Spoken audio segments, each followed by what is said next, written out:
Hai hai hai, Assalamualaikum warahmatullahi wabarakatuh. Ketemu lagi kita di materi kedua mata kuliah pendidikan bahasa Indonesia SD 1 yaitu perkembangan bahasa anak sampai usia SD. Yuk kita mulai saja.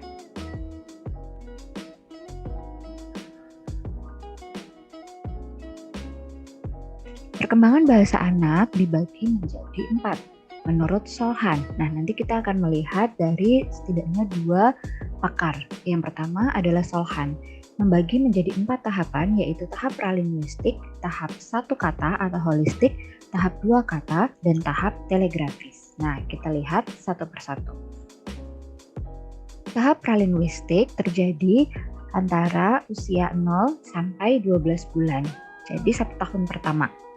Nah, umur 0 sampai 2 bulan itu mereka melalui tahapan bunyi refleksif, menyatakan rasa lapar, haus, sakit, ketidaknyamanan.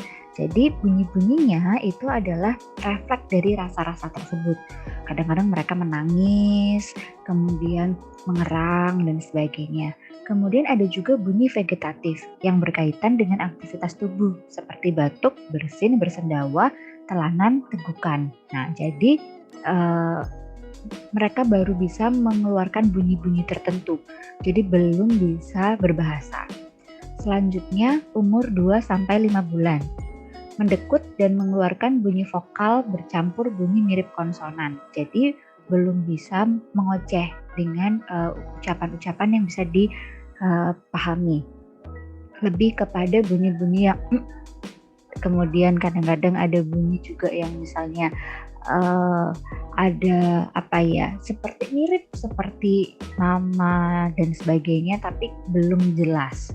Kemudian respon yang diberikan itu istilahnya kadang dia tertarik, memelototkan mata, kemudian dia ikut tersenyum atau dia mengeluarkan bunyi ketawaan seperti itu. Nah, biasanya respon-respon itu diberikan kepada orang-orang dewasa di sekitarnya yang senyum sama dia atau memberikan pertanyaan-pertanyaan. Kita biasanya kita sudah tahu mereka belum bisa berbahasa, tapi tetap saja kita mengajak mereka berbicara, dan itu fungsinya adalah untuk merangsang pendengarannya, kemudian agar dia mengingat kata-kata yang memang akan sering dia dengar di masa depan. Selanjutnya ada umur 4 sampai 7 bulan. Bunyi mulai terdengar utuh. Bunyi mirip vokal dan konsonan makin bervariasi. Konsonan nasal M dan N mulai muncul. Nah, ini. Jadi kalau sebelumnya itu bunyinya masih belum jelas, mungkin hanya bunyi vokal misalnya, atau misalnya pun ada konsonan itu pun belum jelas. Di usia ini bunyinya sudah mulai terdengar utuh. Mama, nana, dan sebagainya. Kemudian umur 6 sampai 12 bulan mulai berceloteh, mengulang vokal konsonan yang sama, melibatkan vokal dasar A dan konsonan P, B, M, N, T, D. Kemudian vokal berkembang ke U dan I dan mulai muncul konsonan S. Nah, jadi misalnya mereka itu sudah bisa mengeluarkan bunyi misalnya papa, kemudian ada juga misalnya bobo dan sebagainya. Kalau S biasanya ada yang cadel, S-nya itu jadinya seperti T. Misalnya bilang susu jadinya tutu seperti itu. Nah, itu bunyi-bunyi yang bisa dihasilkan oleh anak-anak di usia 0 sampai 12 bulan. Nah, selanjutnya ada tahap 1 kata atau holofrasis, yaitu usia 12 sampai 18 bulan. Jadi 1 sampai 1,5 tahun. 1 kata itu maknanya adalah keseluruhan ide. Seperti yang saya jelaskan di video sebelumnya, ketika si anak mengatakan susu atau cucu seperti itu, maknanya bisa macam-macam. Maknanya bisa ingin susu, atau haus, atau menunjuk bahwa itu susu, atau mengatakan bahwa itu susu adik, seperti itu. Jadi kita harus melihat gesturnya. Nah, ini dia, orang dewasa memahami dengan melihat gerak tubuh anak. Jadi gestur si anak itu menjadi bantuan kita untuk memahami apa yang sebenarnya dia katakan. Kata-kata yang diucapkan berkaitan dengan percakapan sehari-hari. Ya, betul. Jadi itulah kenapa kita mengajarkan kosakata dengan melalui percakapan, agar pemerolehan bahasa mereka hingga usia 1 tahun itu nempel semua. Jadi semua kata-kata yang dia sering dengarkan sehari-hari itu sudah nempel, dan mulai dari 1 tahun itu akan mulai banyak dikeluarkan. Kemudian ada tahap 2 kata, yaitu 18 sampai 24 bulan, 1,5 sampai 2 tahun. Kosakata dan gramatika anak berkembang cepat. Biasanya berupa kata benda plus kata kerja atau kata sifat. Misalnya, ayah pergi, ade mini, kakak mam, misalnya begitu. Atau misalnya mobil merah, mobil bagus, rumah jelek, misalnya begitu. Itu sudah mulai berkembang di situ. Selanjutnya ada tahapan telegrafis. Nah, ini usia 2-3 tahun. Ujaran sudah berupa kalimat pendek, jadi sudah bisa membentuk setidaknya subjek, predikat, dan objek. Misalnya, aku mau itu, adik main mobil. Jadi istilahnya sudah ada subjek, predikat, objek, walaupun mereka juga tidak tahu apa itu subjek, predikat, objek. Tapi susunan kalimatnya memang sudah berupa kalimat-kalimat pendek. Variasi sudah muncul dan makin berkembang seiring bertambah usia. Variasinya itu ya tadi, jadi bisa ngomong tentang mainan, bisa ngomong tentang, dia sudah bisa mulai cerita. Misalnya ditanya, tadi adik kemana? Ke pasar, beli apa? Oh, beli buah, misalnya begitu, atau beli apel. Jadi variasinya sudah banyak yang bisa ceritakan, tidak hanya hal-hal yang berhubungan dengan kegiatan sehari-hari. Nah, kemudian kita lihat dari sudut pandang Tompkins and Huskisson. Jadi di sini dibaginya menjadi 6. Nah, bedanya kalau tadi itu dibagi menjadi 4, kalau ini dibagi menjadi 6. Karena lebih dari usia 3 tahun. Kalau tadi hanya sampai 3 tahun, ini dibaginya sampai 6 tahun. Sebenarnya mayoritas hampir sama, cuma terkadang ahli membedakannya adalah kadang ada yang menggunakan jumlah kata, kemudian tahunnya, misalnya menggunakan periodenya per tahun, ada yang menggunakannya per bulan. Nah, itu beda-bedanya di situ. Lahir hingga 1 tahun itu menjadi bukti seorang anak mengalami perkembangan bahasa, yaitu ketika mengucapkan kata pertama. Jadi kata pertama yang mereka ucapkan itu biasanya terjadi di antara usia 0 sampai 1 tahun. Sebelum itu, ia hanya akrab dengan suara, yaitu bunyi yang terdengar seperti kata-kata yang diulang-ulang, hasil dari suara yang ia dengar dari lingkungan. Nah, itu jadi tadi seperti mama, caca, terus nyanyi, pokoknya yang ocehan-ocehan tidak jelas itu. Kemudian kata yang terucap bisa bermakna banyak, biasanya dapat dilihat dari gestur, seperti tadi yang sudah dijelaskan. Nah, sekarang 1-2 tahun. Kosakata mulai berkembang cepat. Tadi juga dijelaskan seperti itu. Kemudian mulai menggunakan 2 kata. Tadi jadi ada unsur kata kerja atau kata sifatnya. Selanjutnya mulai menggunakan kata benda, kata kerja, kata sifat. Nah, cenderung menciptakan cara dalam mengungkapkan makna yang ia maksud, bukan meniru bahasa orang dewasa. Jadi ketika kita mengatakan misalnya kambing, dia ngomongnya embek. Ketika dia mengatakan kita kucing, karena dia lebih sering mendengar kucingnya mengeong, jadinya ngomongnya meong, misalnya begitu. Sekarang 2-3 tahun. Pengucapan berkembang lebih panjang dengan 3-4 kata tadi. Jadi sudah kalimat pendek, sudah ada objeknya, atau bahkan kadang-kadang sudah menggunakan kata keterangan. Mulai menggunakan susunan kata seperti orang dewasa, menguasai kurang lebih 1000 kosakata di usia 3 tahun, di akhir usia 3 tahun. Yakin Bu 1000? Silahkan kalau mau dicek, dengarkan anak-anak berbicara, kemudian hitung. Tapi kalau saya sih, saya percaya dengan teori yang sudah dikatakan oleh Tompkins dan Huskisson ini. Jadi memang daripada rapat-rapat ngitung sendiri. Oke, sekarang 3-4 tahun. Tadi belum dijelaskan, jadi ini mulai di sini. Kata yang digunakan mulai kompleks, termasuk ada kata ganti, kata sifat, kata keterangan, kepemilikan, dan jamak. Jadi sudah tahu punyaku, ini punyaku, ini punya kakak, seperti itu. Kemudian jamak, ada 2 mobil, ada misalnya sudah bisa berhitung mungkin sampai 5-10, dia sudah bisa, oh ternyata ada dia mengatakan misalnya ada 2 piring seperti itu, ada 5 kelereng. Nah, kemudian ada kata ganti, sudah tahu aku, kamu, dan sebagainya. mulai dapat membedakan tingkatan bahasa. Nah, jadi kalau dalam bahasa Jawa pun itu kan ada tingkatannya.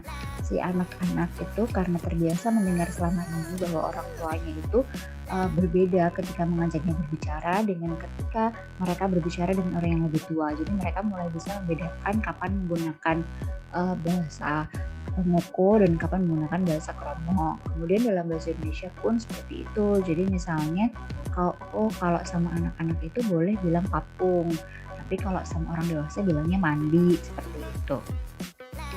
Menguasai kurang lebih 1.500 kosakata di akhir usia 4 tahun. Jadi bertambah kurang lebih 500 kosakata dalam 1 tahun tersebut.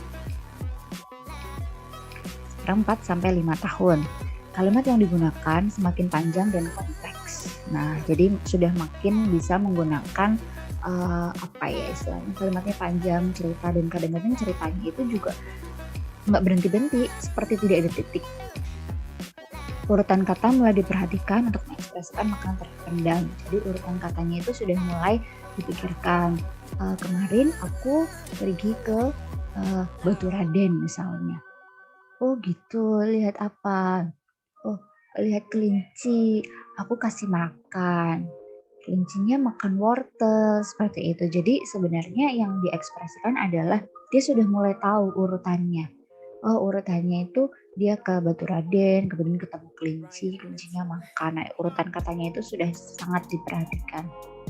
Mulai menggunakan emosi saat berbicara tentang objek, benda, kejadian, dan lokasi. Nah, jadi misalnya sudah mengatakan ada lokasinya di Batu Raden, kejadiannya apa? Kasih makan kelinci. Objeknya apa? Oh, kelinci. Kemudian misalnya emosinya itu seneng, kelihatan seneng atau tidak ketika dia bercerita, itu sudah mulai tampak. Dan kosakatanya sudah mencapai 3.000 kata. Jadi sangat drastis di usia ini.